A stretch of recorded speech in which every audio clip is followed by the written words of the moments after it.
Right now, almost two-thirds of Americans are overweight, and by 2030, more than half our population may be clinically obese. Childhood obesity has tripled, and most of them will grow up to be overweight as well. The United States may be in the midst of raising the first generation since our nation's founding that will have a shorter predicted lifespan than that of the previous generation. The food industry blames inactivity. We just need to move more. But what is the role of exercise in the treatment of obesity? There is considerable debate in the medical literature today about whether physical activity has any role whatsoever in the epidemic of obesity that's swept the globe since the 80s. The increase in calories per person is more than sufficient to explain the U.S. epidemic of obesity. In fact, if anything, the level of physical activity over the last few decades has actually gone up in both Europe and North America. This has important policy implications. Yes, we still need to exercise more, but the priorities for reversing the obesity epidemic should focus on the overconsumption of calories. To work off the increased caloric intake, which for kids is like an extra can of soda and small fries, compared to what they were eating back in the 70s, and for adults, like an extra Big Mac a day, to work that off, we'd have to walk like 2 hours a day, 7 days a week. So exercise can prevent weight gain, but the amount required to prevent weight gain may be closer to twice the current recommendations.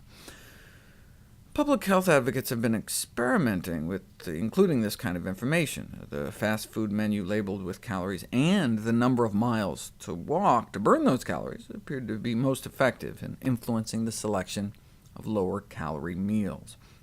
Now, exercise alone may have a small effect, and that small effect can make a big difference on a population scale. A 1% decrease in BMI nationwide might prevent millions of cases of diabetes and heart disease, thousands of cases of cancer. But why don't we lose more weight from exercise?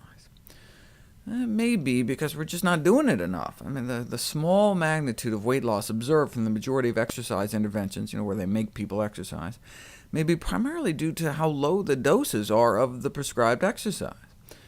People tend to overestimate how many calories are burned by physical activity. For example, there's this myth that a bout of sexual activity burns a few hundred calories. So hey, you could get a side of fries with that. But if you actually hook people up and measure energy expenditure during the act, and your study subjects don't get too tangled up with all the wires and hoses, though it may be nearly the metabolic equivalent of calisthenics, given that the average bout of sexual activity only lasts about 6 minutes, a young man might expend approximately 21 calories during sexual intercourse. Of course, he would have spent roughly one-third that just lying around watching TV, just basal metabolism.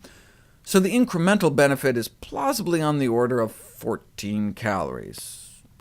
So maybe we could have like one fry with that.